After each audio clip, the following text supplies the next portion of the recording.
Hello everyone, কেমন আছো তোমরা সবাই? আশা করছি ভালো আছো আর আমিও বেশ ভালো আছি। আবারও চলে এসেছি ছোট্ট একটা ব্লগ নিয়ে। এই যে এখানে দেখতেই পেলে আমার কিন্তু তরকারি হয়ে গেছে, কারণ আমি তো জানো ভোরবেলায় উঠে রান্নাবান্না করি, যেহেতু হাজব্যান্ড কাজে যায়।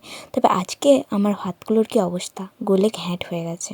কিছু করার নেই, আজকে মানে কী যে হলো কে জানি, ভাতটার জায়গায় ভাতটা যেন পায়েস হয়ে গেছে। তবুও যেন নিয়ে যাওয়া যায় সেই জন্য একটু ঢেলে রেখেছি ঠান্ডা করে।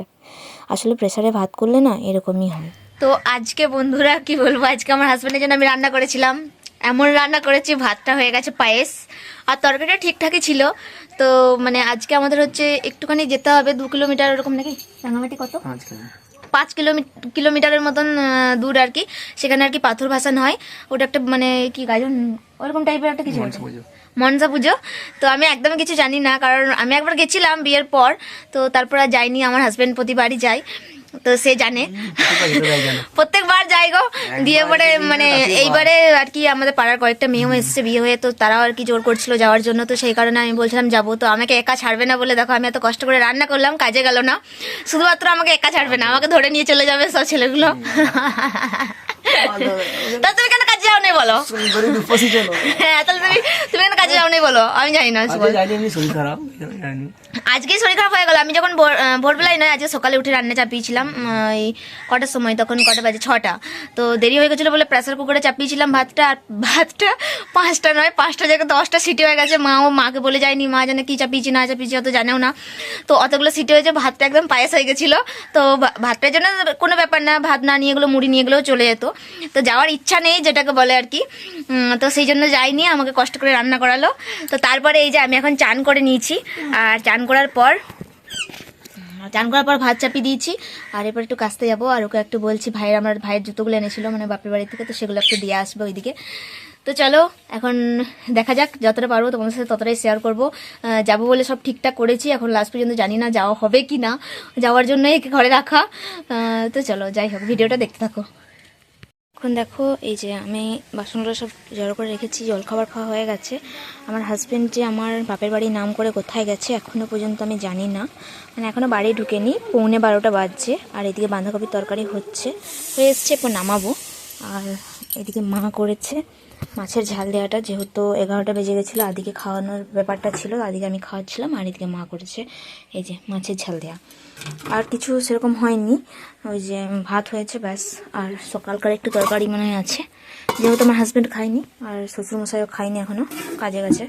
আর এখানে পায়েল দেখো, এটা আবার কি কিনেছে আদির জন্য, দিয়ে আবার দিয়ে গেল, রেখে দিয়েছি, উঠলে খাবো। আজকে আদি কিন্তু মানে বে টাইমে ঘুমিয়ে পড়েছে, আর ওকে ঘুম পাড়াতাম না, তো যাই হোক ঘুমিয়ে গেছে, এখন থাক, কারণ আজকে তো একটা জায়গা যাওয়ার প্রোগ্রাম আছে, তো সেও তার কি ঘুম পাড়িয়েই দিলাম। তো এখন ঘর পিড়েগুলো ঝেঁটিয়ে নিয়েছি, উঠানটা এখনও ঝেঁটাইনি, রান্নাটা হোক তারপর ঝেঁটাবো, না হলে আবার ধুলো উলো তরকারির মধ্যে পড়বে।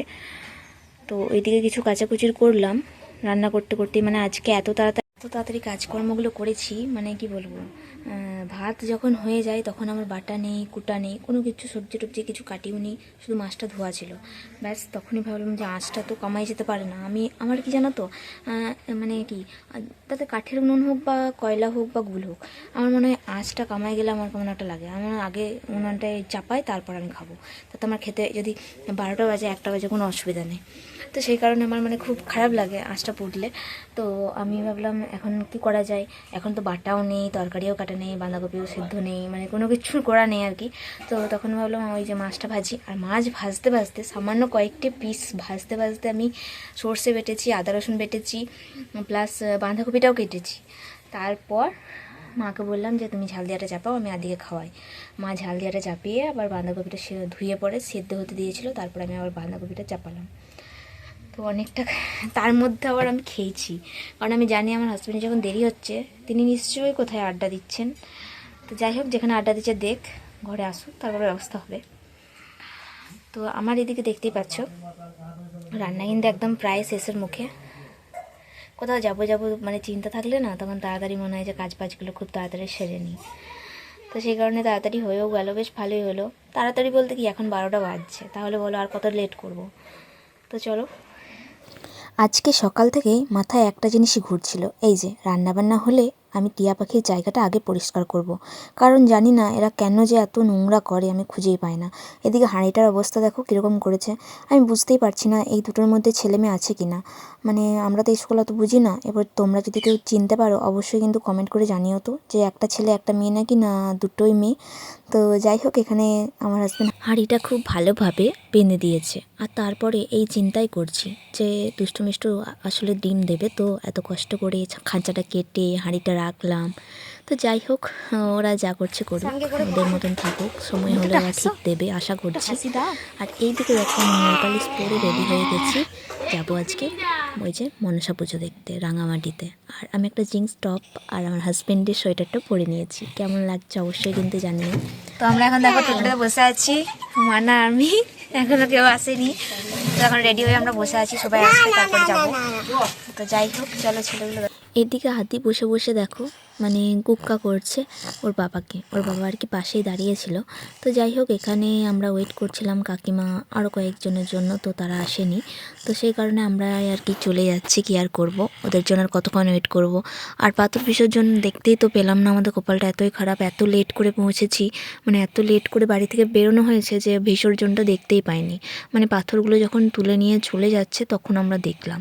তো যাই হোক, আমরা এখানে সত্যি কথা বলতে ফ্যামিলি সতন যাচ্ছি। আর আমার তো একটা ভীষণ সুন্দর আনন্দ হচ্ছে, যেখানে আমার মানে আমি, আমার হাজব্যান্ড, আমার ছেলে যাই, সেই জায়গাটা মানে পার্সোনালভাবে আমার মনে হয় সেই জায়গাটাতে আমি নিজের মতন শৃঙ্খলাভাবে যাই। বিশ্বাস করো, আমার হাজব্যান্ডের সঙ্গে যাওয়া আর সবার সাথে যাওয়া দুটোর মধ্যে অনেক তফাৎ। আর এখানে আমরা পৌঁছে গেছি, দেখতেই পেলে ভীষণ ভিড়। আর এখানে একটা সামনেই এরোপ্লেন যাওয়া আসা করছিল, জানি না কেন। আর ড্রোন ক্যামেরা তো অনেক ছিল, জানি না কারা উড়োচ্ছিল, আমরা তো খুঁজছিলাম যে তারা কোথায়, একটু দেখি। তো তাদেরকে দেখতে পাচ্ছি না, কিন্তু ড্রোন ক্যামেরাটা আমাদের মাথার সামনে এসে একদম নিচেও নেমে যাচ্ছে। আর এইদিকে দেখো ঢুকতে না ঢুকতেই মানে একটা মানে পাথর নিয়ে যাচ্ছে। তো দেখো অনেকের ভরণ টরণ যে মানে আসে আর কি, যাদের যেমন, তো সেই সকলে আর কি ঠাকুরের মায়ের দিক আমরা দেখছি এখন দাঁড়িয়ে দাঁড়িয়ে। তো এতটাই ধুনোর গন্ধ দিয়েছে যে ওদের মানে প্রচণ্ড পরিমাণে নেশা হয়ে যাচ্ছে আর কি, মানে ঘোর টাইপের হয়ে গেছে। যেহেতু ওরা সারাদিন তো ধরো খাওয়া দাওয়া করেই না, এইভাবে থাকে। আর এই ছেলেটা তো কোনো মতেই যেতে খুঁজছে না, মানে নদী দিকেই যাচ্ছে বারবার, ও কোনো রকম টেনে টুনে নিয়ে যাওয়া হচ্ছে। তো যাই হোক, দেখে একটুখানি ভয় ভয় লাগছিল। আমাদের মনসা পুজোতেও ঠিক এরকমটাই হয়। তো এখানে দেখতেই পাচ্ছ চারিদিক কাশফুল, আর কাশফুলগুলো মরা মরা হয়ে গেছে। আর এদিকে আমার হাজব্যান্ডের বন্ধুর সাথে দেখা, আর একটা ভীষণ সুন্দর গল্পও জমে গেছিলো। যাই হোক, অনেক দিন পর দেখা হলো, সেই স্কুল লাইফে দেখা হয়েছে। আর এখন অনেক চেঞ্জ হয়ে গেছে। সত্যি কথা বলতে ওর সামনে আমি একটা বাজে কথা বলেছিলাম, তো সে কারণে ও বলছে তুইও এরকম বাজে কথা এখনও বলিস? আমি বলছি হ্যাঁ, আমি একই আছি। আর তোর বন্ধুকে বোঝাতে বোঝাতে আমার জীবনটাও মাটির মতন বুঝে যাচ্ছে। তো যাই হোক, মানে বিপদ মানে আমার হাজব্যান্ডকে যখন আমাদের স্কুল লাইফে ঝগড়াঝাটি সব কিছু হতো, তখন আমি এই যে সৌরভ বলে একটা ছেলে ছিল, তাকে আমি বলতাম যে প্লিজ ওকে একটু বোঝা, ওকে একটু বোঝা। তো আমাকে একটাই কথা বলতো, বিশ্বাস কর বিপদ তারণকে বোঝাতে বোঝাতে আমি নিজেই বুঝে যাচ্ছি, আর মাটি পাচ্ছি না, ওকে বুঝিয়ে আমরা হায়রান হয়ে যাচ্ছি, এরপরে তুই যে একটু রিকোয়েস্ট কর। তো যাই হোক, এই নিয়ে অনেক হাসি ঠাট্টা হচ্ছিলো, যেরকম হয় আর কি। মানে ধরেই নাও এখন 10 বছর পর দেখা হলো আমাদের। তো এদিকে আমরা দাঁড়িয়ে আছি একটা কথা ভেবে, যে পাথরটা হয়তো জলে ভাসাবে, মানে জানতে পারছি না যে ভাসানো হয়ে গেছে কি না। তো এই যে দেখতে পাচ্ছ এখানে ড্রোন ক্যামেরাগুলো কি সুন্দর উড়ছে, আরও 2-3টে উড়ছিল। তো আমরা এখানে ওয়েট করে বসে আছি যে পাথরটা ভাসাবে, কিন্তু আমরা তো এটা জানতে পারছি না যে পাথর ভাসানো হয়ে গেছে, ওখানে পুজো হচ্ছে। তো লাস্ট অবধি বসে থাকার পর দেখছি পাথর নিয়ে চলে যাচ্ছে। তো ভাবলাম ঠিক আছে চলে যাক। এদিকে আমরা ভাবলাম একটুখানি এই যে একটা পুতুল মানে টেডি সেজে এসছে, তো সেখানেই গেলাম।